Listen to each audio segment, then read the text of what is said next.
because you're jumping back into the gap.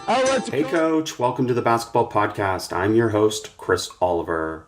I appreciate you joining us for this week's podcast. Be sure to rate, review, and subscribe to the show, and visit basketballimmersion.com for more coaching resources and access to all the basketball podcasts.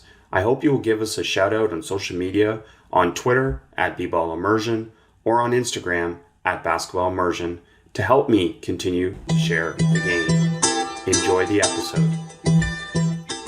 Coach is super excited today to have Joe Gallo with us, the head coach of Merrimack College, and Coach was just named Coach of the Year by the NEC, and this is Merrimack College's inaugural season in Division I athletics, and they kicked butt. They had the best inaugural season ever for a team that transitioned from Division II to Division I. And prior to that, obviously, tons of success at the NCAA Division II level as well, with 3 consecutive tournament appearances and coached in the 4th year at Merrimack. And Coach, welcome to the podcast. Thanks for having me. I am a avid listener. I actually was just listening to Phil Beckner's about a half hour ago out on a run. So I've been listening to a lot of your stuff, and I really appreciate you having me on.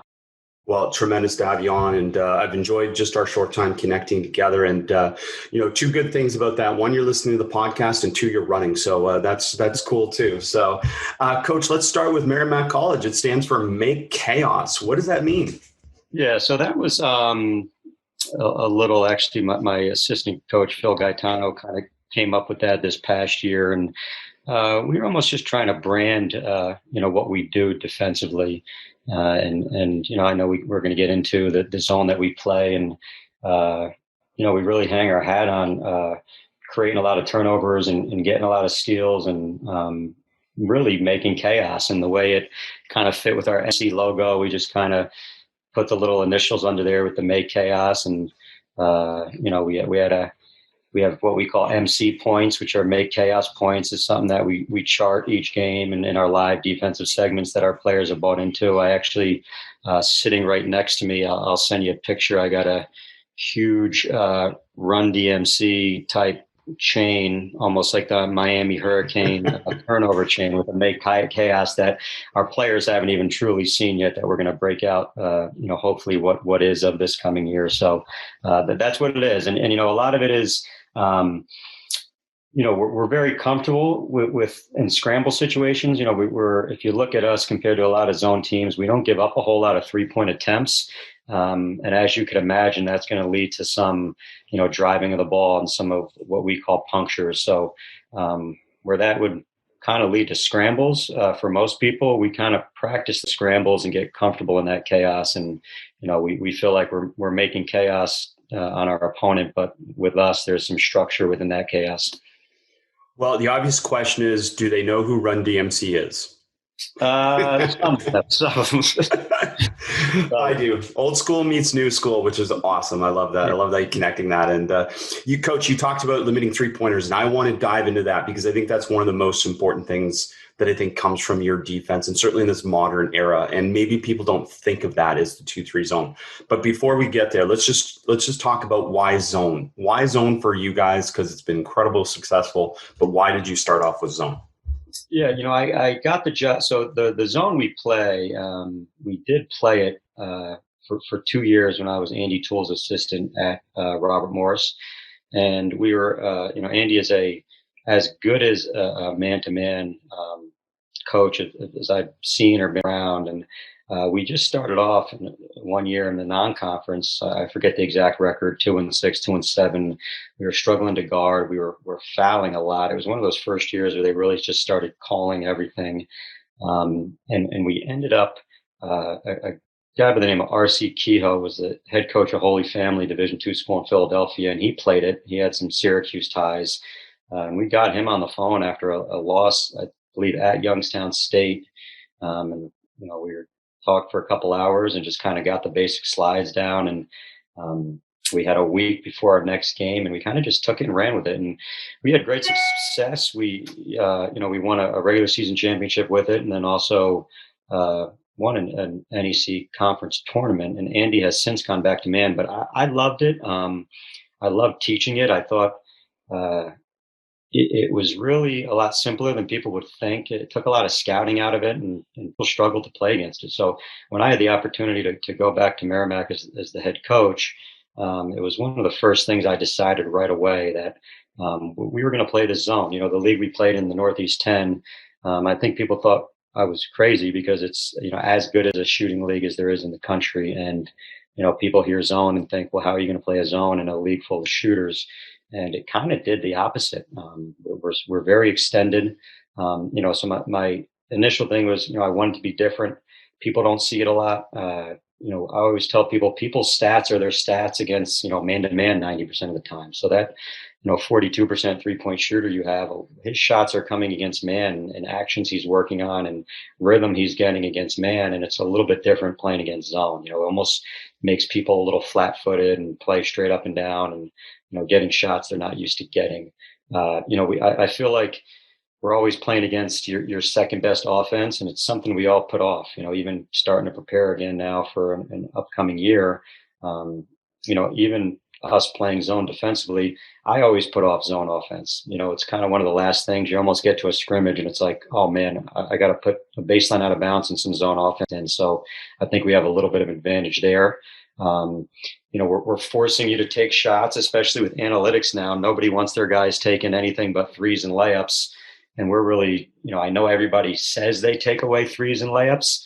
If you really watch us and look at our numbers, we truly take away threes and layups. So you're taking a lot of, twos off the bounce and floaters and runners and rush shots that your coaches don't necessarily want you to take. So, there's a couple other things, but I think what's been great for us is late game. I think, this year we were 7-2 in games decided by 4 points or less, 24-11 over the last 4 years. And I think in, that under 4 minute timeout, people struggle a little bit. You don't necessarily have that go-to set.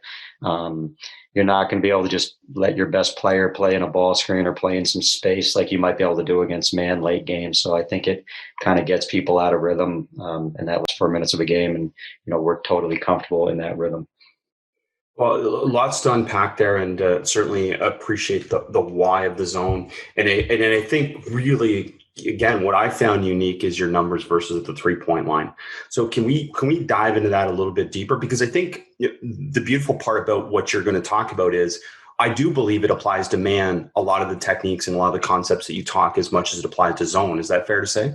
Yeah, that's fair. Like if I, one of my assistants says if he ever, got his own job and went back to playing man, that he would take a lot of the things we do, off of, say, some penetration rotations. He would take what we do in our zone and kind of enforce it in his man principles. Right off the bat, I think initially the setup of how high and wide we are, it's really rare that you're going to just get a swing three against us. If that ball's just moving side to side, we're almost never going to give up a three. And I think some of that starts with kind of the mentality, and we really make a huge deal of it. It's almost like if you play for us, you don't want to be the guy who just gives up that three. And, the forwards are responsible for any first pass three in front of them on the wing. And on that pass from the wing back to the top of the key, that guard better fly out of the high post and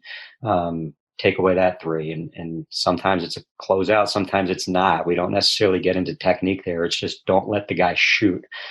So right off the bat, we're not giving the basic swings up. So now what's going to happen next is, you're either going to have to hit the high post, or you're going to have to drive it, or you're going to have to hit the short corner and play. And those are three things, we refer to as punctures.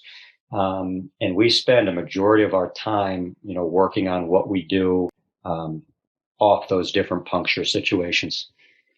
So you're talking about, so you're not as worried about technique on the closeout situation.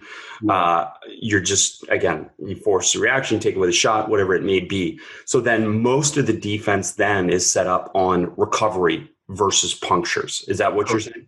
That is correct. Yep. And we have some, like we there's some detail in it, like anytime. Of course. Yeah. We say anytime you're on your way out, throw two hands up, right? And anytime you're on your way in, we want your hands out. And that's kind of like, if you could picture it, if you were, our guard guarding the wing and the ball goes to the top. Well, that guard that was in the high post is going to fly out with two hands high while you fly back in with two hands out, and we get that steal sometimes you're trying to make that quick pass to the nail. And if we're just running in with our hands down, we're not going to get that deflection. So, some of those minor details, but you're correct. A lot of it is, we do a ton of reaction drills, a ton of disadvantage. We're going to start with a baseline drive, and now we're going to play and continue the possession from there, or start with a high post touch and go from there. So a lot of it is reacting to what eventually is going to happen. So I like this. I've always thought this, and I don't mean this isn't to knock anyone that obviously loves closeouts and all that stuff, but I found that early in my career, we spent way too much time on the detail of the closeout, when the reality of watching my players actually do a closeout was that no matter how much I coached it, they did it their way. Like every individual had this really specific way that helped them do something better than the technique that I was trying to put upon all of them. So I like this thinking that you're presenting about the closeout. Yeah, and I think if you just, for us, it's don't let them shoot. Yeah, simple. And that's, if he shoots, if you give up a top of the key three, you're coming out of the game, and then they'll figure out a way to not let that guy shoot. And again, we're not as worried about the dribble penetration because of, how much time we spend on working on, what we do from there. Well, the other part about that then is, so you're saying in this really simple way, don't let them shoot. But now you're giving them the confidence that if they do their job, them and the team is not going to get burned because you're spending all this time on these recoveries and reactions. Yeah, correct. And we have a big, I think I saw Mike Hopkins, a clinic he did, and he said there's a big difference between contesting a shot and taking a shot away. And we have, that we don't have we're not over the top with signage and that type of stuff, but we do have a big thing that our players see as they walk out of the locker rooms that says, there's a difference between contesting a shot and taking a shot away. And, I know, the numbers would show that if you get a hand, people's percentages go down and, all that kind of stuff. But we say if they get it off, there's always a shot of it going in. So we don't even want it going off. And, I went back, a couple of years ago, and I took our two best shooters and I watched every three they made, and 95% of them, someone had a hand up, and it really didn't matter. So we're really just trying to get that shot not to be taken. Take a brief moment to interrupt this podcast to share some information from one of our show supporters. As sports keep coming back, so does your chance to bet on them with our exclusive wagering partner, betonline.ag. Major League Baseball will soon be in full swing, and there are no shortage of ways to get in on the action. BetOnline has all the odds, futures, and props for you to be on. Also tune in as Floyd Money Mayweather joins BetOnline team in a new segment called The Ice is Right, where he talks about his expansive jewelry collection. He'll give you the chance to win some great prizes and bet on the cost of his bling. Visit betonline.ag today to check out all the odds and up-to-date sports news. Don't forget to sign up and take advantage of all the welcome back to sports bonuses. BetOnline, your online wagering experts. Now back to the podcast. That's great. And so let's get into these three different situations that you drill constantly and that you tactically prepare for. So can you share one of them to start with? Yeah, so we'll go, probably the most common is, high post. And we have we're trying to make sure, we're trying to keep the ball side to side. And then if it does get punctured, we'd like that to go in on a lob to give us time to react and get to spots we want to get to. If our hands are down, and you can just zip that ball, kind of on a rope or a straight line to the high post, we want to move and be on our way to our spots on the flight, five guys moving on the flight of the ball. So the biggest thing is making sure that ball goes in with a little bit of lob on it. So, on the flight in, regardless of where it goes in from, it could go in from the top, could go in from a wing. Our forwards' first step is down, and they're heading to about one step above the block. And then our guards, their first step is out, and we make a like a big rectangle just off the elbow. It goes from about the elbow to, if you have volleyball lines, and up just over the three. And we tell those guards, we call it their box, and we say, on the flight to the high post, get to your box and then react from there. So we do that. My first year and a half, we actually tried to match up right away as it went in, and we'd get burned a lot, kind of some lack of communication. A short corner may move mid-flight on the way in, and we gave up. We still did a good job taking away threes. We gave up a lot of high-low layup stuff. So we feel like if we have, a step above each block and guards in each one of those boxes on any quick throw out in any direction, somebody is always at kind of a step away, and we can get to it. If the ball gets held in the high post, for like a 1,000 count, from there, eventually we will match up. And we won't chase guys all over the place, but, it's more, let's say I'm a one forward and you're another, and I'm on my way down and I kind of see the short corners on my side. I'm going to communicate with you with like a quick point that I'm good and I got him. And then you can bump that guard out of his box to the top of the key. And as you know, there's only so many places on the court you can go. So there's usually, there's a guy at the nail, there's a guy at the short corner, and then usually 3 perimeter players. So if you're going to hold it in there, we will eventually match up. But at first, we want to get to those 2 boxes and get just above those blocks, so we kind of have the whole court covered. And then our five plays the ball, and that's based on scouting. Sometimes we do what's called a bum rush, and we'll run right up under that guy and almost kind of foul him with our legs and not even let him turn around to see the high-low. Other guys we may bait into taking that shot. But even that, we don't like just giving anyone a free shot. Yeah, no, that's great. So dealing with the high post, one of the trouble areas. So what's the second one? So the second one would be short corner. And, we do 2 things. This year we did not trap it.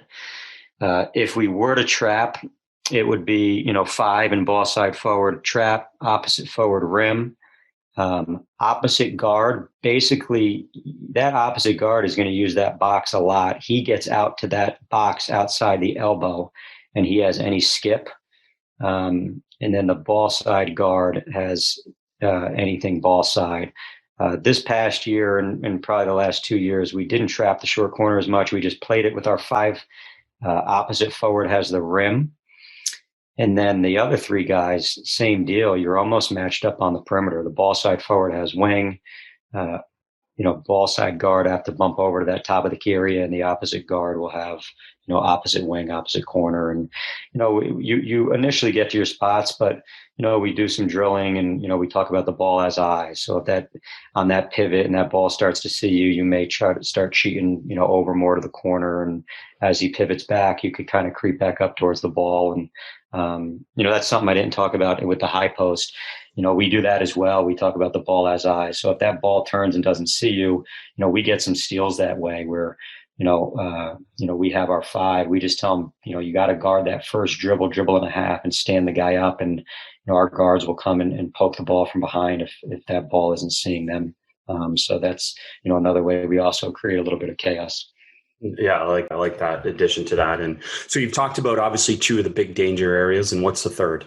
And the third will be, dribble penetration. And we're a little bit, I think, unique in that aspect. And I think most man-to-man coaches would probably vomit if they saw us teach some of the things we do. But and it's a fine line, right? We don't want guys constantly getting beat off the dribble, right? So we try to, if I'm guarding the ball and we have it under control and it's not a rotation situation, you can't be a guy that just continues to get beat off the dribble because, again, you'd like to stay out of rotation. But we are running guys off the 3 so much that it's going to happen quite a bit. So we don't ever really have our guards break the plane of an elbow. So if you were to drive me down that lane line, as soon as you have an advantage and we break that elbow, we just let them go. And our thing is we don't ever want, most good defenses, you don't ever have to really have 2 guys on the ball unless it's a, some type of double that's a scout thing. So we don't want to get dribbled out of our area too. So if you drive me and I continue to slide my feet and fight to get in front like man to man would teach, and then all of a sudden you jump stop at the block and I have myself and our 5 guarding you, and then that whole area that you're supposed to be guarding in our zone, they just pump the brakes and throw to the fill behind guy for a 3. So we get a lot of steals with almost just letting the ball go, and then it's kind of the same rotation as a short corner. We'll never leave a ball side corner. So if you were driving that right lane line, the ball side forward is going to, sometimes stun at you, sometimes not even. He's just taking away that ball side corner. Opposite forward is going to come and kind of help the helper with the 5 who's stepping up.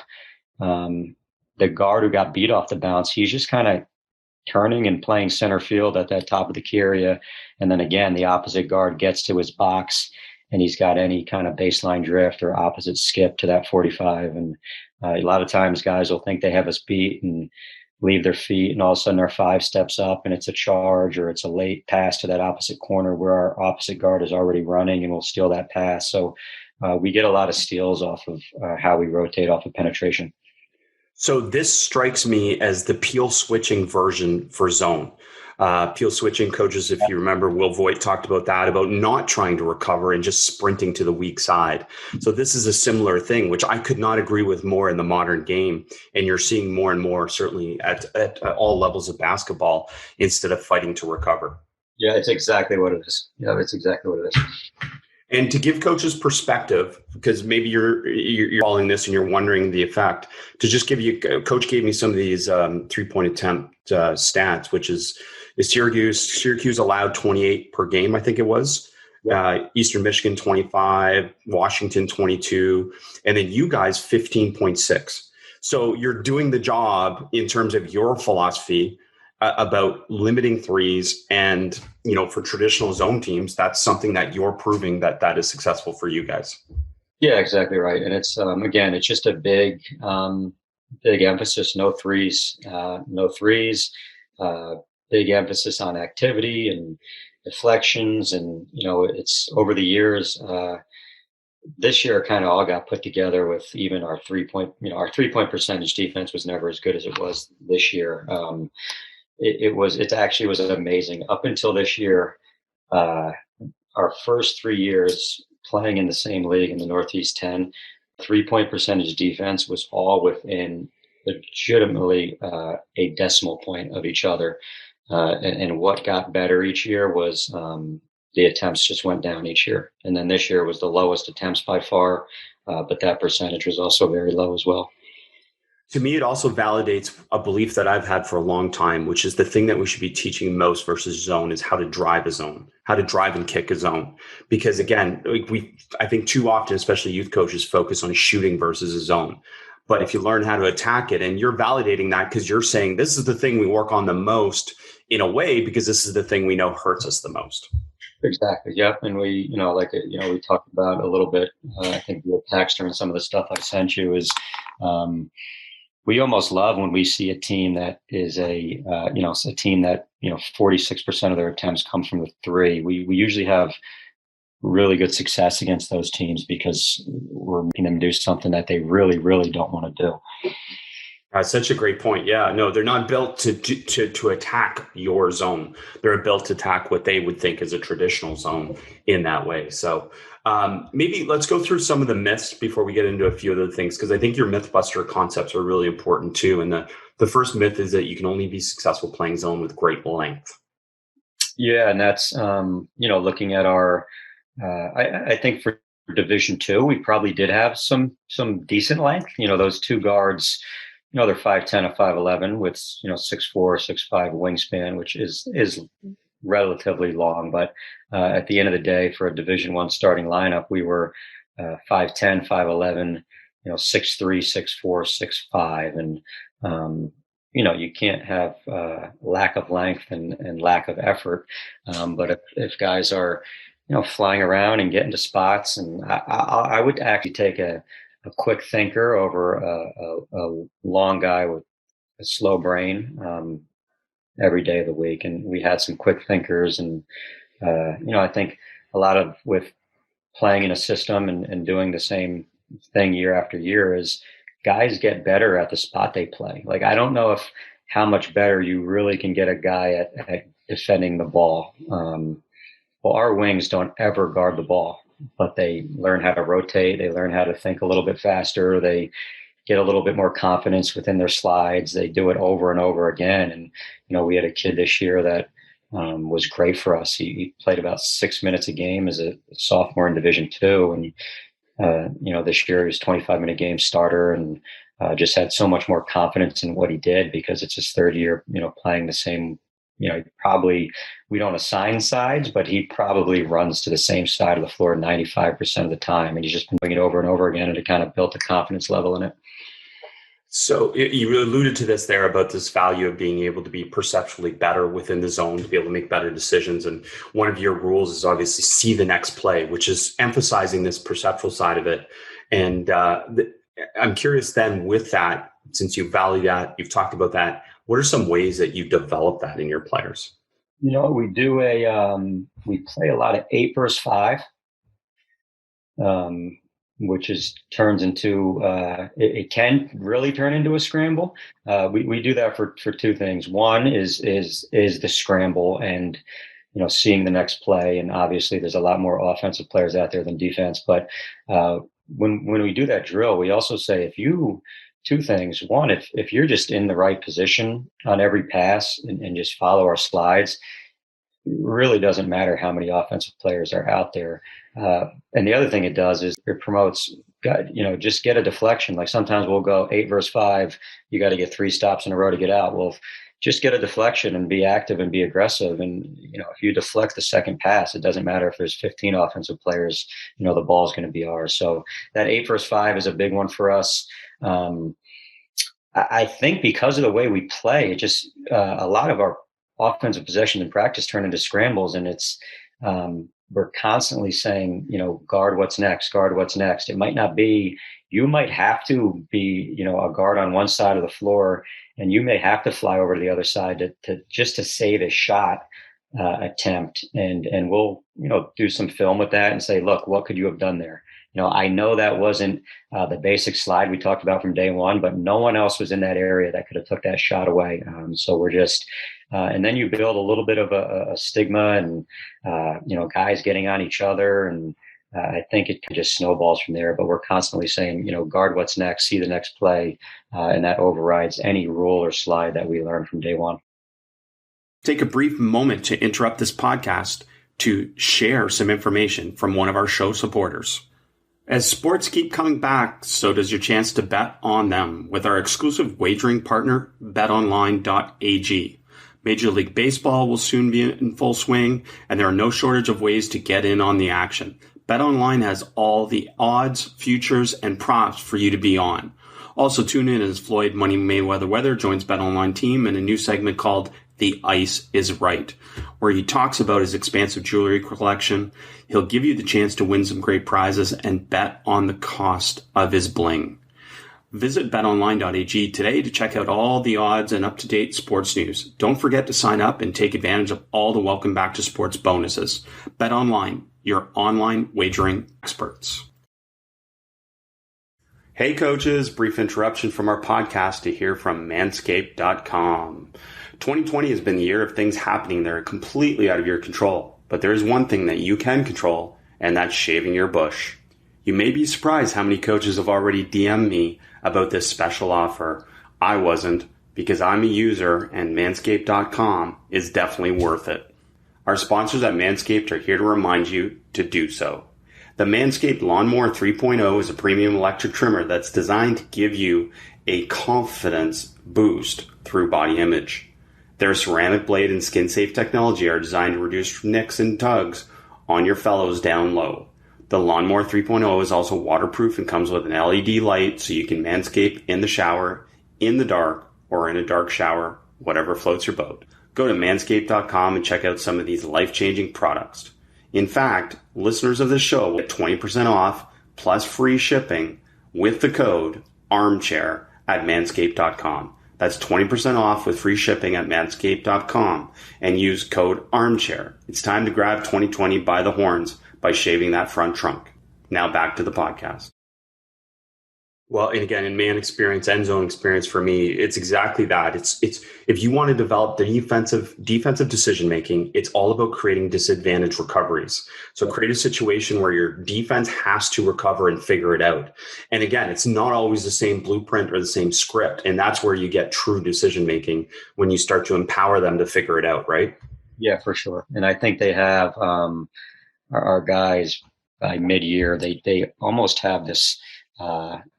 Irrational confidence about them defensively, and they don't even kind of jumping around here, but we've been in a lot of foul or defend situations over the last 4 years. Sure, at some point, if it happens enough, you get burned on it, but I think our guys would legitimately boycott if I told them we were fouling here. Like, their whole thing is we're not giving up three, so why are we going to now foul up three when we hang our hat on not giving up threes? Love that mentality. Yeah, and that's great. I mean, that's part of the psychology of this, the art of coaching part of that. So that's great. Coach, myth number 2 is about no accountability, which people often think, well, the one thing about man-to-man defense is you can always say whose mistake it was. Well, you can't do the same for zone. But you have changed that. Yeah, and we that's one of the things I love to personally do after each practice and after each game is figure out, not only how, what area on the floor we're giving up points, but whose fault it was. And every now and then you could kind of split it between two guys. Well, this guy kind of let it in the high post, but then this guy didn't get out on the, on the flare, on the fan out. But for the most part, it's pretty black or white with us. And the guys know, and didn't have to do it a whole lot this year, but in years past, we'll kind of put it up on a board of, a guy who thinks he's defending well and he gave up 22 points. It's a little easier when you're saying that's your matchup and that guy scored 30. But there's not a whole lot of rotations. Like, we know any point to wing three is on that ball side forward, and any wing to corner pass, because we're not allowing that ball to get to the corner, well, that's on that forward because he shouldn't ever let the ball get to the corner. And, we'll bring a guy in and sit down and say, you gave up, 18 points this last game. And, as the year goes on, you'll see guys kind of come to the bench and say, oh, that was me, that was my bad. Or, they kind of raise their hand because they know it wasn't, they didn't necessarily rotate the right way we do on a penetration. It's really rare after their freshman year that guys don't know it was their fault when a basket's given up. Nothing you could ask for more in a defense than that every individual knows their accountability. And I guess with all this, Coach, for me, one other thing that, has been brought up in our conversations is this: train what you do and be great at what you do. And this is something that's held true for you in what you do on defense and what you do on offense. Correct. Yeah. And that's, I think we've always talked about it. I think it was really huge for us this year. We talked about it even more, especially in the preseason. It was great. We had 6 weeks of summer that we had never had before when we were Division II. And we just say it all the time. We just say, be the best trained team at what we do. And we don't really, worry a whole lot about what our opponents are doing. And, anything, I don't have to worry about, oh, did you see the other night the way the Blazers, iced the ball screen and it was cool and there's this new thing, and we don't worry about any of that stuff. I think, like I told you, it almost keeps me grounded a little bit because this is our system. This is how we defend, and our guys know it inside and out, and we train it day in and day out. And, then when games come, like we talked about, early on in the fall, it's like, who cares if we're playing, Stonehill and St. Mike's have purple uniforms and Northwestern have purple uniforms. We're just going to go out and do what we do. And if we execute it over and over again, we'll give ourselves a chance to win. And we even stopped, we don't even put our opponent's name on our scouting reports anymore. Like we know our pretty sure. Actually, I shouldn't say that. There may be a couple guys in our team that actually don't know who we're playing, but we just put game number 1, game number 17, game number 19, and here's their guys, and this is what they do, and let's go execute what we do and give ourselves a chance to win. That's tremendous. I love that concept. And I'm curious that, do you worry about play calls and stuff like that when you're scouting opponents, or is it just basically what you guys call it is what you guys know? We do, but we also it starts off with what we call it. I guess in league play, when second time around, or if you can get some calls, we will go into calls. I'm not over the top that we have to get the call, because I also think there's a lot less that you can run against a zone. So everyone is going to go and inside. We call anything go middle of the floor, inside ball screens, or any kind of a step up versus zone. We call them outside, and everybody in the country runs a guy along the baseline, and they go inside ball screen, with a wing corner duck in kind of overload on the other side, and we call that Memphis as our play. So we just call it Memphis Action. And, if we get a call, we get a call. If not, we just say, hey, they're going Memphis. But we do, we are big on still knowing the actions that they're going to run. Very cool. Great to hear. And, for me, and listening to you and talking to you, I mean, some of the things that really stood out for me, which I could not agree with more, is that the goal is not to be the best workout player in the world. For you as a coach, that's not the goal for your players. Now, you want them to improve, you want them to develop, but can you talk about that within the framework of this, that we don't want them to be workout players? Yeah, so we and we do spend a good amount of time, with our guys. My assistants do a really good job, not overkill, 20 to 30 minutes getting guys in, some extra stuff. It's usually all based on still how we're playing. We don't do a whole lot of fluff of just a drill to do a drill. But where I started to think about it is a pet peeve of mine is when a guy has a guy works out earlier in the day, and you ask an assistant coach, or even if it's with you, and they have a good workout, and you ask that assistant coach, oh, how was he? Oh, he was great. He was this, he was that. He had a great workout. And then they're just okay in practice. When you're actually, the point is to develop a skill that you can use to help your team win a game. So if you're working on coming off a pin down with a coach, and you took 50 of them before practice, and then all of a sudden we get to the part in our offense where you're supposed to come off a pin down and you just jog the cut and don't read it the correct way. What's the point of taking those 50 shots before practice if you're not actually going to execute it when the time comes to execute it? And I just think, the biggest time you gain some confidence with the player development stuff and the one-on-one stuff. But I think the best time to gain confidence is try your stuff out in practice, where there's a little bit of pressure and there's a time and a score, and there is a winner and loser. And that's how you build true confidence, not just from, going in and making 200 spot shots. That's good at times to make yourself feel good and stay in a rhythm. But we say that, all the time, don't just be a workout guy, be a winning guy. And then what's curious about that then, and imagining that you've thought about this and you deal with this, is how are you connecting? Because that's really such a big part of this is, you do your workouts, and sometimes they're treated as these really separate things from practice or from games. And that's what you're trying to do, right? You're trying to connect those two things. So how are you doing that? We try to do it, if we were going to, if we knew we were going to work on a certain thing in practice on a given day, that may be incorporated in that guy's workout beforehand. We're adding a new wrinkle, or we're adding a new read to, sometimes it's based on scouting. Well, this team switches, so we know we're going to slip or screen our own. And, we do take that piece and then work on it with the individual. And that has been great. Again, my assistants are always in there with the guys, and that will translate over to practice.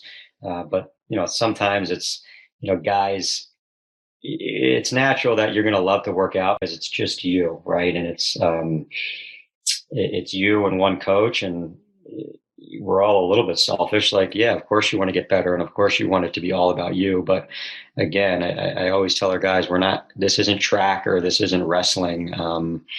You're not getting a medal for doing 75 Micans in 2 minutes.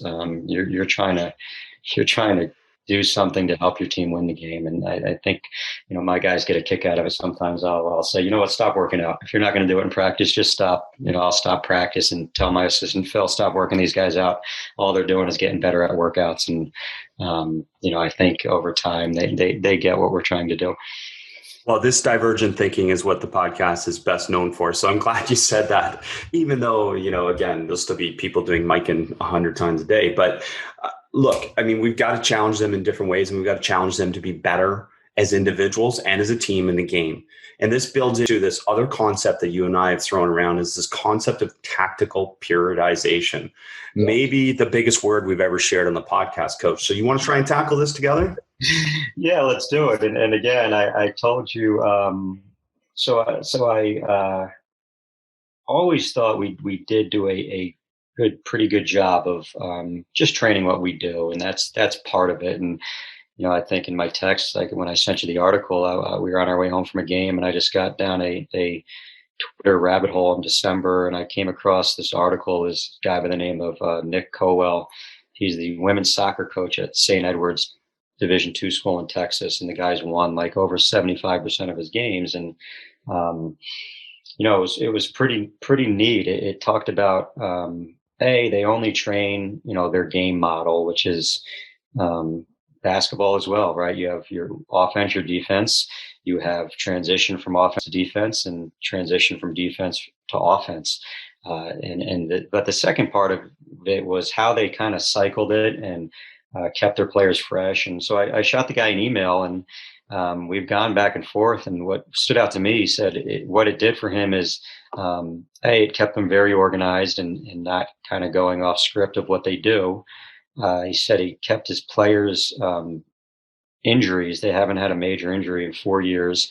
And then the biggest part was he talked about stabilizing performance and getting in weekly rhythms. And the soccer talk was a little probably too thick and dense for me with their different days. I kind of combined them all into one. And when we got into league play, we followed this periodization. And I'll just give you an example. If we played on Saturday, we always had Sunday off. And their thing was, even if you're trying to do, a game is so emotionally and physically taxing on a player that they're not ready to really learn anything the next day, even if it's film. They may be thinking about the shots they missed the game before, or how they played, or how they performed, and they're not really ready to do anything mental that next day. So Sunday we would be completely off. And then Monday, which we'd probably all be ready to get in there and kill our guys, that was still a recovery day. And we stood to it. Our Mondays were two groups. One group would be in the weight room with a little recovery lift and a foam roll, while the other group for 45 minutes was, almost, dumbing some offense, doing some read and react, 3-on-0 stuff, playing out of what we call pinches, that, two guard purist calls them jungles, and, some shooting and getting a good sweat, but it was still a recovery day for us. And then Tuesday would be our competitive day. And we'd really get after it, and a lot of time and score, and probably our longest day. And then Wednesday, we would, what they called an activation day, is, maybe one competitive thing, but almost now really getting into our next opponent for Thursday's game. And that we stood to that. Friday, you'd only have one day in between. So, usually that would be kind of just going over the next opponent. Maybe guys who didn't play as much may do a little bit more on that Friday, but we stayed with that cycle for the whole conference schedule, and I really don't think we had too many dips in any type of enthusiasm or energy or injury. We kind of were pretty stable that whole conference season. So neither one of us, just to be clear, are experts on this, but we've both gone down the rabbit hole. I did it years ago, but most of it is related the studies are mostly related to soccer. And Jose Marino, famous soccer coach, is the one that's made this the most famous with his success, but so many soccer coaches do it. I think unknowingly, a lot of basketball coaches do too, because traditional periodization, it has always been an issue for team sports, because traditional periodization seems to be more directed towards individual performance, which is the systematic planning of athletic or physical training. But the aim is to have the best performance in the most important competition of the year. The problem in basketball is the next game is the most important competition of the year. So that's where a lot of this tactical periodization philosophy came to, which is breaking your weeks into these tactical periods. And as you said, the moments of the game and how all these holistic factors go into preparing for those moments. I cannot encourage coaches enough to kind of, if you're interested, go down the rabbit hole and read a bunch of this stuff. But the fact that you found a practical way to incorporate this within your week, I think is really cool and unique. It's good. And it's great stuff. And the other thing I do love about it, and I do agree with, is they get right into their game model right away. And his thing was, now they come back, mid-August, and they got to be ready for a game early September. So, in speaking to Nick, he even kind of admittedly saying, we do have a little bit longer of a preseason than they do. So, getting right into the periodization might not be as big a deal for us.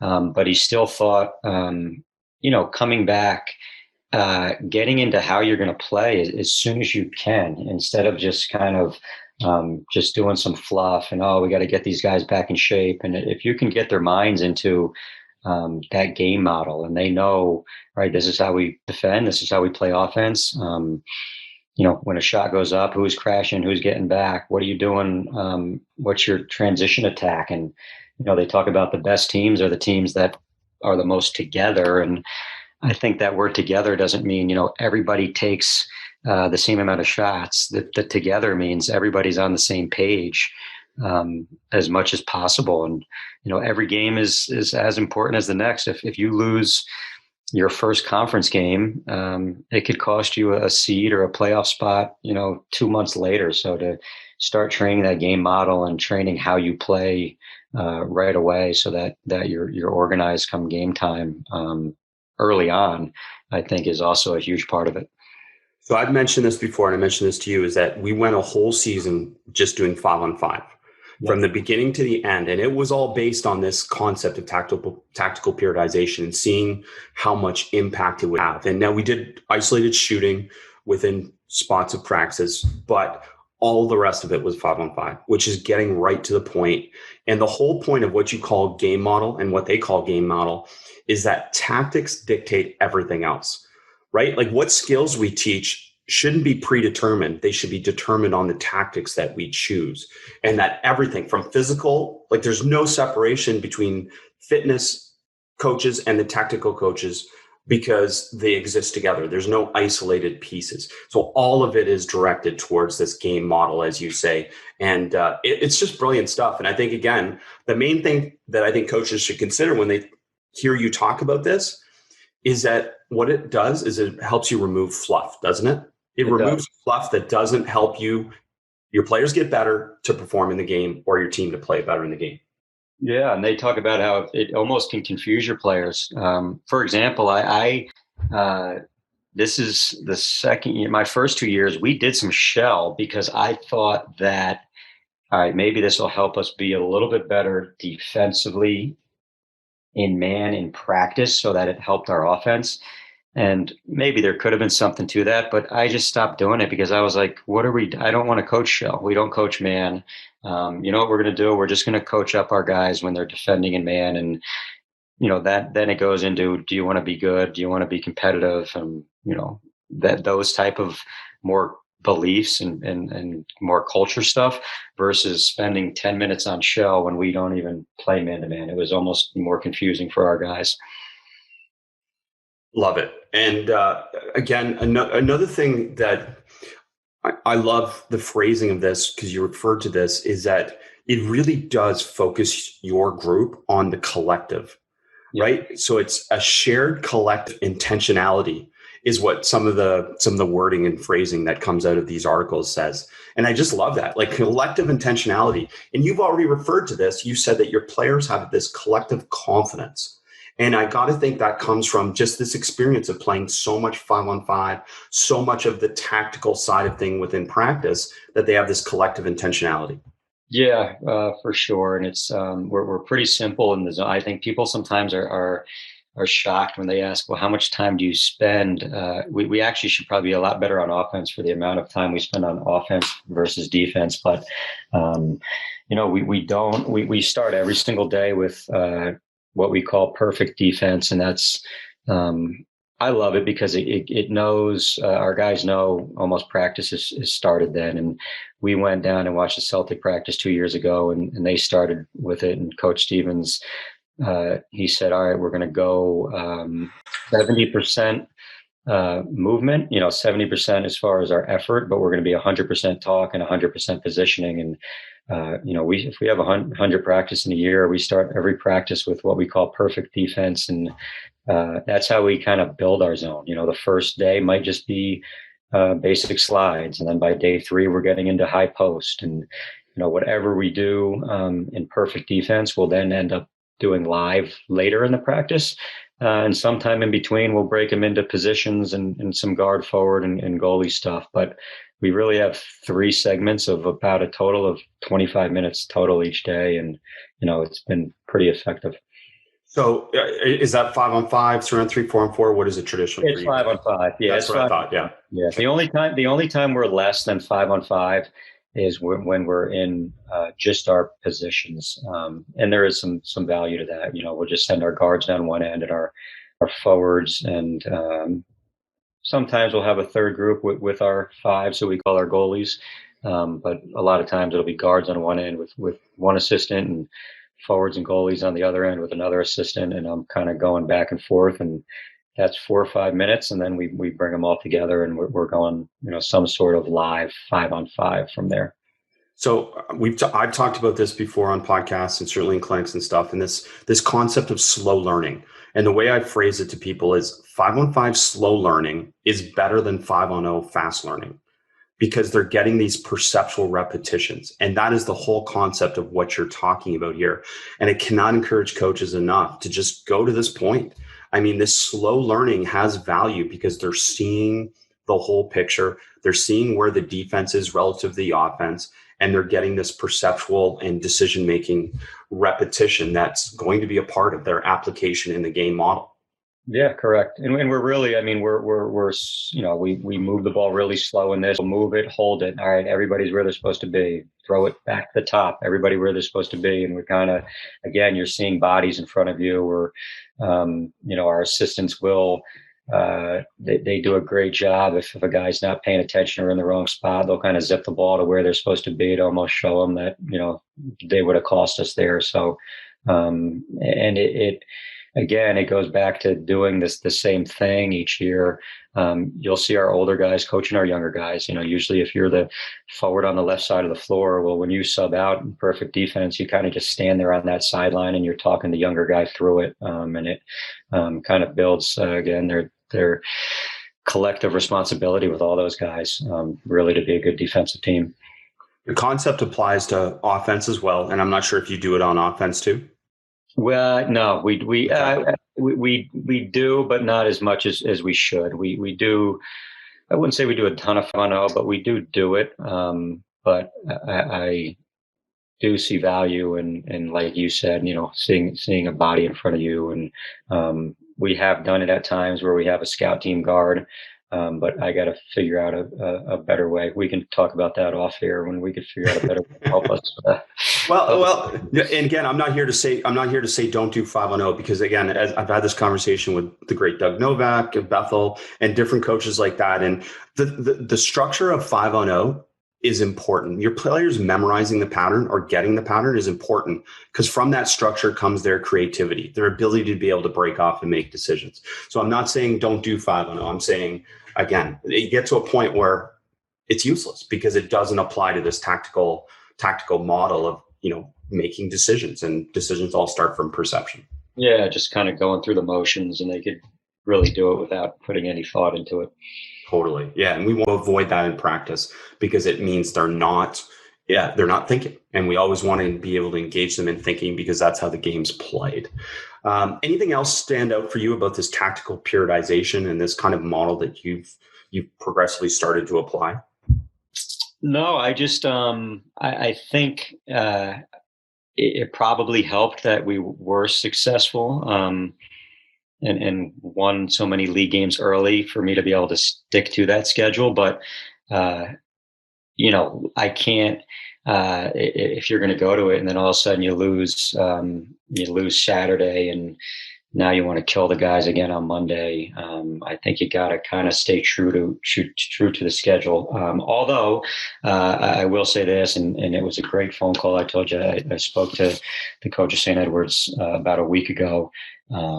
And I love this because he said, you won't find this in any of the articles. He had called like the day before with one of the, this Brazilian guy or one of the godfathers of the tactical periodization. And he said the one thing that kind of supersedes everything is everybody knows their team and everybody's team's different. So you're not always just going to follow the same schedule that someone else may follow. And, I kept trying to give him examples of, okay, this is how I translate it. Is this what you're talking about? And, we had a guy this year, one of our seniors, Jaleel Lord, who was just the ultra competitor. And if you didn't have a couple drills in there with a time and a score, he was going to not be very happy. And when he was in a good place, we were in a good place. So even if it was a day before a game, I knew a certain drill or two I had to do almost for his psyche, because I knew the length it would go with him now